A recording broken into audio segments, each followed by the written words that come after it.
कभी सोचा है कि भविष्य की फैक्ट्रियां कैसी होंगी, जहां कोई इंसान ना हो, सिर्फ मशीनें हों और चारों तरफ घना अंधेरा? तो चलिए आज बात करते हैं इसी आने वाले कल की, जिसे डार्क फैक्ट्रीज का दौर कहा जा रहा है, और ये हमारी दुनिया को पूरी तरह बदलने वाला है। आज हम क्या क्या देखने वाले हैं? सबसे पहले हम समझेंगे कि ये डार्क फैक्ट्री आखिर है क्या। फिर देखेंगे इसकी मानवीय कीमत क्या चुकानी पड़ रही है, हम यहाँ तक पहुँचे कैसे और आगे क्या होने वाला है। और सबसे जरूरी सवाल, क्या हमारे हुनर अब पुराने पड़ते जा रहे हैं? सोचिए, अगर ये सारे शब्द आपके अगले एग्जाम में आ जाएं तो। लेकिन चलिए इनको किताबी तरीके से नहीं बल्कि थोड़ा प्रैक्टिकल होकर देखते हैं, क्योंकि ये सिर्फ शब्द नहीं है, ये वो हकीकत है जो हमारे आने वाले करियर और भविष्य को तय कर रही है। तो सबसे पहला सवाल, ये डार्क फैक्ट्री है क्या? जरा एक ऐसी फैक्ट्री की कल्पना कीजिए जहां लाइट की कोई जरूरत ही नहीं है। क्यों? क्योंकि वहां देखने के लिए कोई इंसान ही मौजूद नहीं है। सुनने में बिल्कुल किसी साइंस फिक्शन फिल्म जैसा लगता है ना? लेकिन ये अब सच हो चुका है। एक ऐसी जगह जहां रोबोट्स बिना थके बिना रुके 24 घंटे काम करते हैं, और जब इंसानों की जरूरत ही नहीं तो फिर लाइट्स, कैंटीन या छुट्टियों की भी क्या जरूरत है। इसका एक जीता जागता उदाहरण है एडिडास की एक फैक्ट्री। देखिए ये बदलाव कितनी तेजी से हुआ। पहले कारीगर हाथ से जूते बनाते थे, फिर एक नया एआई सॉफ्टवेयर आया जिसने मशीनों को कंट्रोल करना शुरू कर दिया, और देखते ही देखते सारे इंसानी ऑपरेटरों को हटा दिया गया। अब जब लोग ही नहीं रहे तो उनकी जरूरतों की चीजें जैसे कैंटीन और रेस्टरूम भी खत्म हो गए, और आखिर में फैक्ट्री का साइज 10 गुना छोटा हो गया और बत्तियां बुझा दी गई। बस बन गई एक डार्क फैक्ट्री।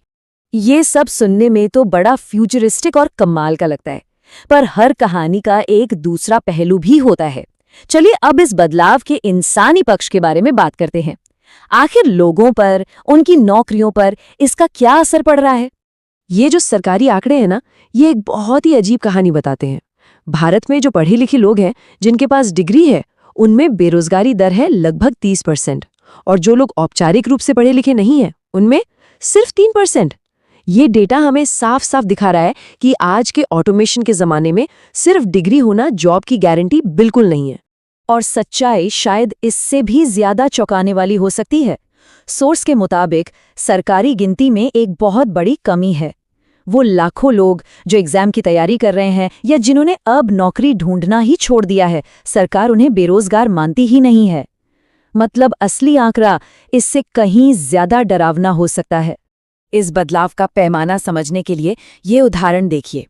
दिल्ली के पास एक ईंट का भट्टा, जहां पहले 1000 मजदूर मिलकर 10 दिन में 1 लाख ईंटें बनाते थे, आज ऑटोमेशन के बाद वही काम सिर्फ 3 लोग, हाँ सिर्फ 3 लोग और कुछ रोबोट्स मिलकर 1 दिन में कर देते हैं।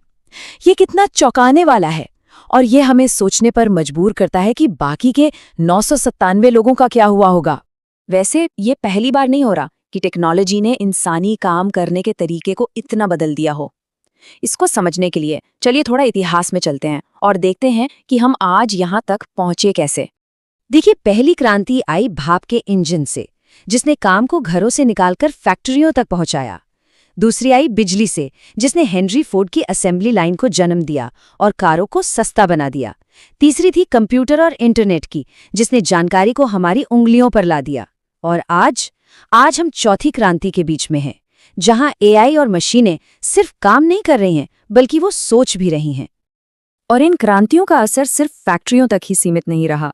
पहली औद्योगिक क्रांति ने ब्रिटेन की कपड़ा मिलों की कपास की भूख इतनी ज्यादा बढ़ा दी कि उसे पूरा करने के लिए भारत जैसे देशों पर कब्जा करना जरूरी हो गया। सोचकर देखिए, एक तकनीकी बदलाव ने पूरी दुनिया का नक्शा ही बदल कर रख दिया। तो सवाल ये है कि क्या भविष्य पूरी तरह से अंधकारमय है? क्या हम इंसानों के लिए कोई उम्मीद बची है? शायद हाँ, और उसका नाम हो सकता है इंडस्ट्री 5.0। ये एक ऐसे भविष्य की कल्पना है जहां इंसानों को सिस्टम से बाहर नहीं फेंका जाता, बल्कि उन्हें एक ज्यादा जरूरी भूमिका में वापस लाया जाता है। एक ऐसा भविष्य जहां इंसान और मशीनें एक दूसरे के दुश्मन नहीं बल्कि साथी बनकर काम करते हैं। दोनों में फर्क बिल्कुल साफ है।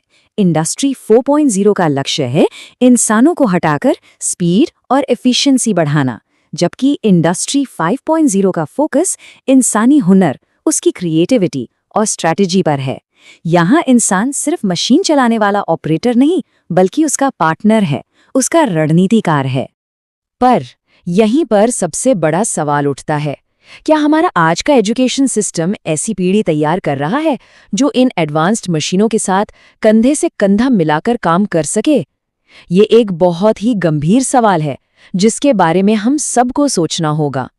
और हाँ, ये बिल्कुल मत सोचिए कि ये समस्या सिर्फ फैक्ट्री में काम करने वालों की है। नहीं, चलिए अब देखते हैं कि ये बदलाव हमारे आसपास की जिंदगी को कैसे प्रभावित कर रहा है। सड़कों पर बिना ड्राइवर के ट्रक्स, ऑफिस में टैक्स भरने वाले सॉफ्टवेयर, फोन पर हमसे बात करने वाले एआई चैटबॉट्स, ये सब आज की हकीकत है। यहाँ तक कि आर्टिस्ट और लेखक भी अब जनरेटिव एआई के आने से एक नए तरह के मुकाबले का सामना कर रहे हैं। मतलब कोई भी प्रोफेशन इस बदलाव से अछूता नहीं है। एक और चिंता की बात यह है कि भारत रिसर्च पेपर छापने में तो दुनिया में तीसरे नंबर पर है, लेकिन जब उस रिसर्च को असल दुनिया के प्रोडक्ट्स यानी पेटेंट में बदलने की बात आती है तो हम बहुत पीछे रह जाते हैं। मतलब साफ है, सिर्फ किताबी ज्ञान से काम नहीं चलेगा, असली दुनिया में काम आने वाले हुनर चाहिए। और इसी जरूरत से कोबॉट का आइडिया सामने आया है, यानी कोलैबोरेटिव रोबोट। ये वो सहयोगी रोबोट हैं जो इंसानों की जगह लेने के लिए नहीं, बल्कि उनके साथ काम करने के लिए बनाए गए हैं। सोचिए, एक ऐसा टूल जो आपकी ताकत को 1000 गुना बढ़ा दे। कोबॉट्स हमारे नए सहयोगी हो सकते हैं। कई साल पहले एक्टर सुशांत सिंह राजपूत ने ये बात कही थी। उन्होंने डिग्री से ज्यादा हुनर के महत्व को तभी पहचान लिया था। आज उनकी ये बात एक चेतावनी जैसी लगती है जिसे हम नजरअंदाज नहीं कर सकते। तो आखिर में हम उसी सबसे बड़े, सबसे बुनियादी सवाल पर लौट आते हैं। जब मशीनें लगभग सब कुछ कर सकती हैं, तो फिर हम इंसानों का काम क्या होगा?